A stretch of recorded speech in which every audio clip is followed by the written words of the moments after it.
Hello friends, आपके अपने YouTube channel advance study number 1 में आपका स्वागत है। हम आपको एचएससी, सीटेट, एचटेट और एजुकेशन से रिलेटिव सारी क्लासेस कराएंगे, वो भी बिल्कुल फ्री। तो देर ना करें, जल्दी से चैनल को सब्सक्राइब करें ताकि मैं आगे से कोई भी वीडियो डालूं आप लोगों तक उसका नोटिफिकेशन पहुंच जाए। तो आज की वीडियो स्टार्ट करते हैं। जैसा कि आपको स्क्रीन पे दिख रहा है, आज हम कराएंगे उच्च न्यायालय। ठीक है गाइस। तो ये नोट्स है जिनकी ये नोट्स है इनकी मैं आपको तैयारी करा रही हूँ। ये सी टेट के लिए, एच टेट के लिए, यूपी टेट के लिए, एमपी टेट के लिए, केवीएस के लिए और एचएससी के लिए, सब के लिए बहुत ही इम्पोर्टेंट होने वाले हैं। ठीक है। जो भी बच्चा एचएससी की तैयारी कर रहा है या एसएससी की तैयारी कर रहा है, इनसे क्वेश्चन आएंगे ही आएंगे। गाइस, तो फर्स्ट क्या कह रहा है इसमें, 1861 में हाई कोर्ट अधिनियम आया था। इसके तहत 1862 में कलकत्ता, मद्रास, मुंबई में हाई कोर्ट का गठन किया गया था। इसमें क्या कह रहा है कि 1861 में कौन सा कोर्ट आया था? हाई कोर्ट आया था। Okay guys. फिर कह रहा है कि 1862 में कौन सा कोर्ट आया था? कलकत्ता, मद्रास, मुंबई। ठीक है, इनका क्या हुआ था? गठन हुआ था। और 1861 में किसका हुआ था? हाई कोर्ट का। आगे क्या कह रहा है? यह केविन के समय आया था।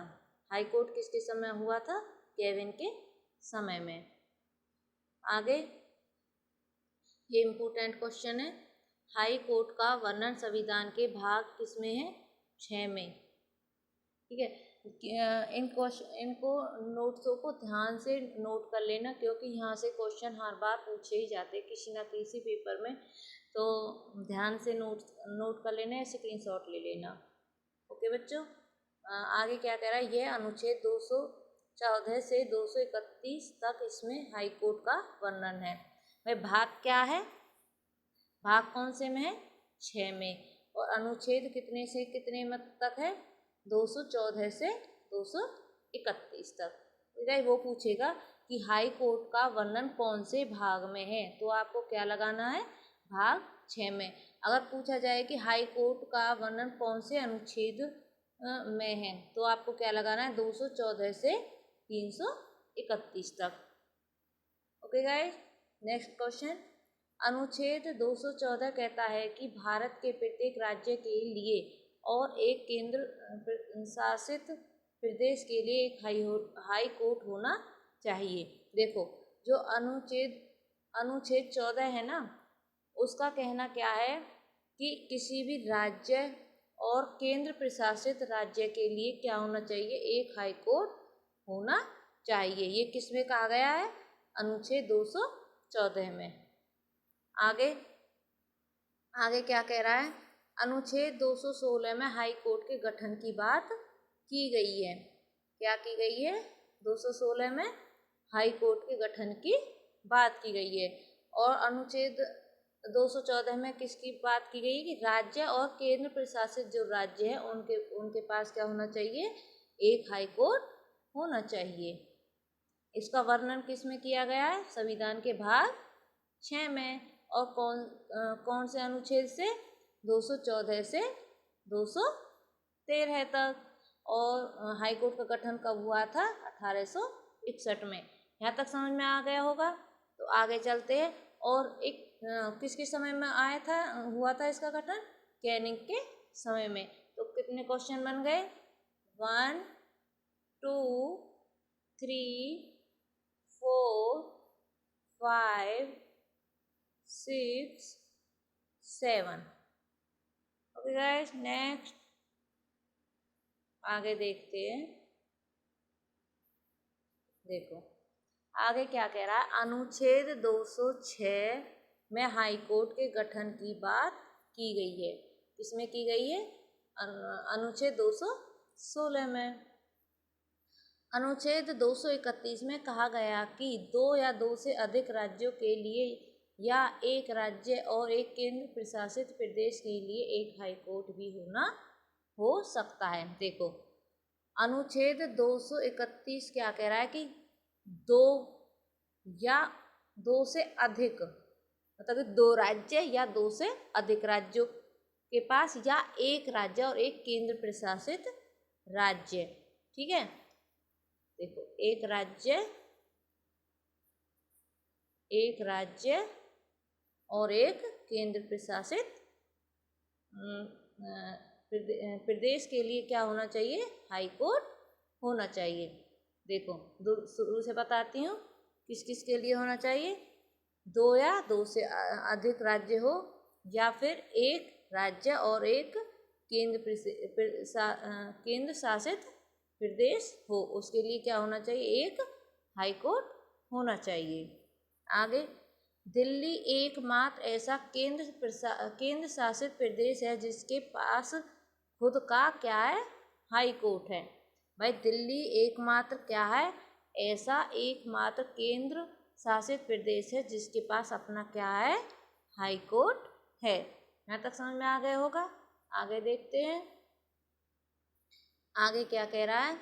हाई कोर्ट के मुख्य न्यायाधीश की योग्यता क्या होती है। देखो जो हाई कोर्ट में न्यायाधीश होता है ना, उसको क्या कहते हैं, हाई कोर्ट में जो मुख्य होता है उसको क्या कहते हैं, न्यायाधीश। यहाँ से भी क्वेश्चन आता है कि हाई कोर्ट के मुख्य को क्या कहा जाता है, तो क्या कहा जाता है, न्यायाधीश कहा जाता है।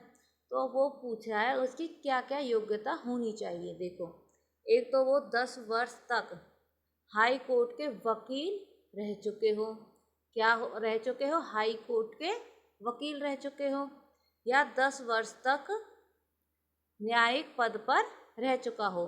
देखो क्या योग्यता हो गई। एक तो 10 वर्ष तक हाई कोर्ट में वकील रह चुका हो, या 10 वर्ष तक न्यायिक पद पर रह चुका हो। आगे सेकंड में क्या कह रहा है, वह भारत का नागरिक हो।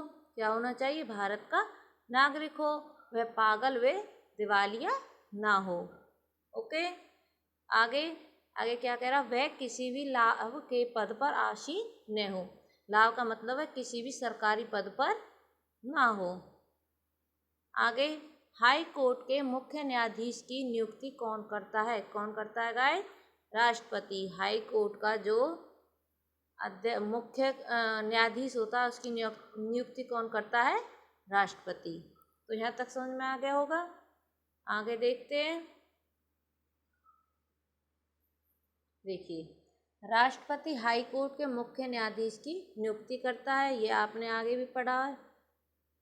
तो इससे पहले सुप्रीम कोर्ट के मुख्य न्यायाधीश और अन्य राज्यपाल की सलाह लेने के बाद हाई कोर्ट के मुख्य न्यायाधीश की नियुक्ति करता है। जो राष्ट्रपति होता है वो हाई कोर्ट का जो मुख्य न्यायाधीश है उसकी नियुक्ति किससे करता है, सुप्रीम कोर्ट के मुख्य न्यायाधीश और राज्यपाल की सलाह से हाई कोर्ट के न्यायाधीश की नियुक्ति करता है। आगे हाई कोर्ट के अन्य न्यायाधीश की नियुक्ति भी कौन करता है, राष्ट्रपति करता है। यहाँ तक समझ में आ गया होगा। आगे हाई कोर्ट के मुख्य न्यायाधीश का कार्यकाल कितना होता है, 62 वर्ष। मतलब कि 62 वर्ष तक की आयु तक वह अपने पद पर आसीन रह सकता है। ओके गाइस, यहाँ तक समझ में आ गया होगा। आगे हाई कोर्ट के मुख्य न्यायाधीश को शपथ कौन दिलाता है, ये क्वेश्चन आता है कि हाई कोर्ट का जो न्यायाधीश होता है उसको शपथ कौन दिलाता है। तो हाई कोर्ट के न्यायाधीश को शपथ कौन दिलाता है, राज्यपाल दिलाता है। आगे सुप्रीम कोर्ट के मुख्य न्यायाधीश को शपथ कौन दिलाता है। भाई ये तो कह रहा है कि फर्स्ट में क्या कह रहा है, हाई कोर्ट के न्यायाधीश को शपथ कौन दिलाता है, राज्यपाल दिलाता है। इसमें क्या कह रहा है, सुप्रीम कोर्ट के न्यायाधीश को शपथ कौन दिलाता है, राष्ट्रपति दिलाता है। यहाँ तक समझ में आ गया होगा। आगे सुप्रीम कोर्ट के मुख्य न्यायाधीश और हाई कोर्ट के मुख्य न्यायाधीश अपना त्यागपत्र किसको दे सकते। देखो जो सुप्रीम कोर्ट का मुख्य न्यायाधीश है और हाई कोर्ट का जो न्यायाधीश है वो अपना त्यागपत्र किसको दे सकता है, राष्ट्रपति को। किसको दे सकता है, राष्ट्रपति को। आगे, न्यायाधीश के स्थानांतरण का फैसला राष्ट्रपति का होता है। देखो, न्यायाधीश का स्थानांतरण किसका फैसला होता है? राष्ट्रपति का। ये आपसे क्वेश्चन में पूछा जाएगा कि जो न्यायाधीश का स्थानांतरण होता है वो उसका फैसला कौन लेता है? तो कौन लेता है? राष्ट्रपति। उनको त्याग पत्र भी वो किसको देते हैं? राष्ट्रपति को। और सुप्रीम कोर्ट को शपथ कौन दिलाता है? सुप्रीम कोर्ट के न्यायाधीश को राष्ट्रपति, और हाई कोर्ट के न्यायाधीश को शपथ कौन दिलाता है? राज्यपाल। आगे देखते हैं, हाई कोर्ट के मुख्य न्यायाधीश की सैलरी कितनी होती है? 2.5 लाख। हाई कोर्ट के जो मुख्य न्यायाधीश है उसकी सैलरी कितनी होती है? 2.5 लाख। और अन्य न्यायाधीशों की सैलरी कितनी होती है? 2,25,000। कितनी होती है? 2,25,000। यहाँ तक समझ में आ गया होगा। आगे देखते हैं, हाई कोर्ट भी रीट जारी कर सकता है। मतलब जो हाई कोर्ट है वो क्या जारी कर सकता है? रीट जारी कर सकता है। हाई कोर्ट अपीलीय न्यायालय है।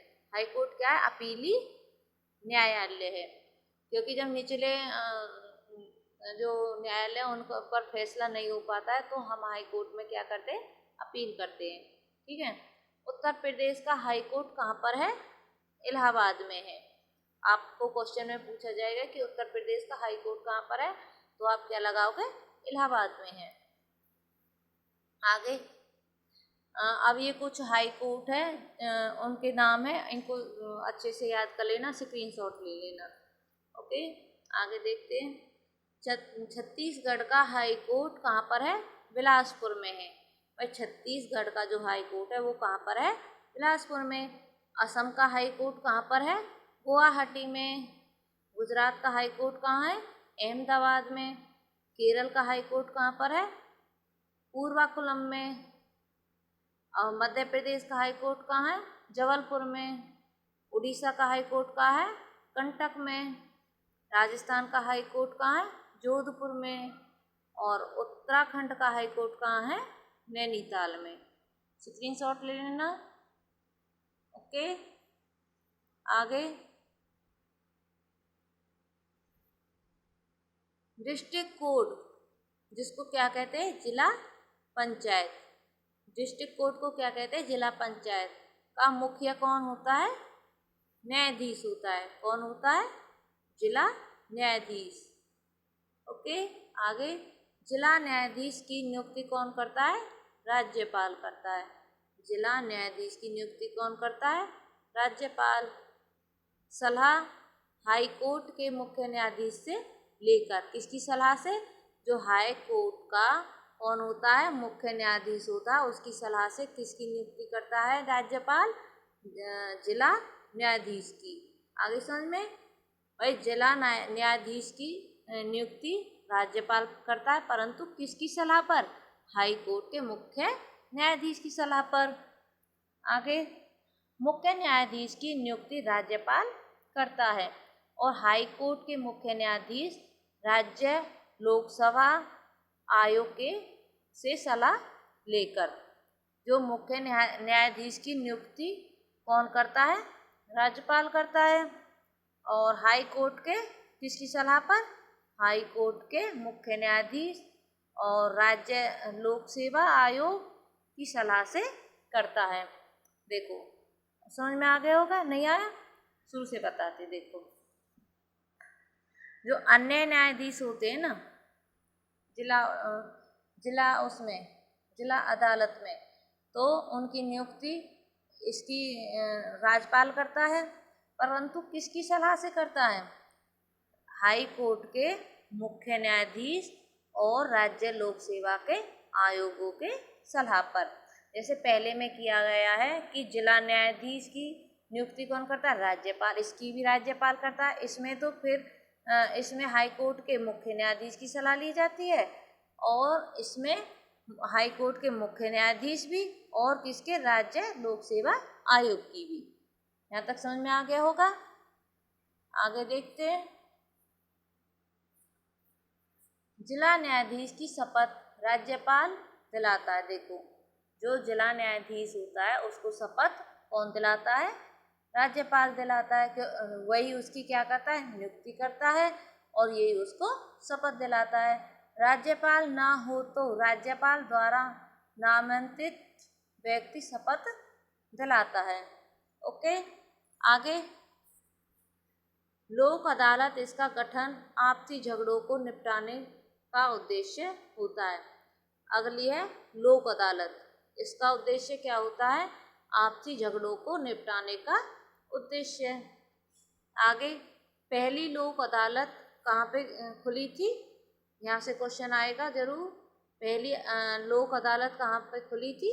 चेन्नई में। कहाँ पे खुली थी? चेन्नई में। आगे लोक अदालत में एक न्यायाधीश होता है और यह सेवानिवृत्त न्यायाधीश भी हो सकता है। क्या हो सकता है? लोक अदालत में एक न्यायाधीश होता है, यह सेवानिवृत्त न्यायाधीश भी हो सकता है। मतलब कि रिटायरमेंट जैसे किसी फौज से, पुलिस से, तो वो क्या हो सकता है? इस पे सेवानिवृत्त हो सकता है। लोक अदालत में एक वकील और एक सामाजिक कार्यकर्ता होता है। जो लोक अदालत में है, एक वकील और एक सामाजिक कार्यकर्ता होता है। आपसे पूछा जाएगा कि लोक अदालत में कौन कौन होते हैं, तो आप बताएंगे एक वकील और एक सामाजिक कार्यकर्ता होता है। आगे लोक अदालत के फैसले को चुनौती नहीं दी जा सकती। जो लोक अदालत का फैसला होता है उसको चुनौती नहीं दी जा सकती। ओके, तो आज के लिए बस इतना ही।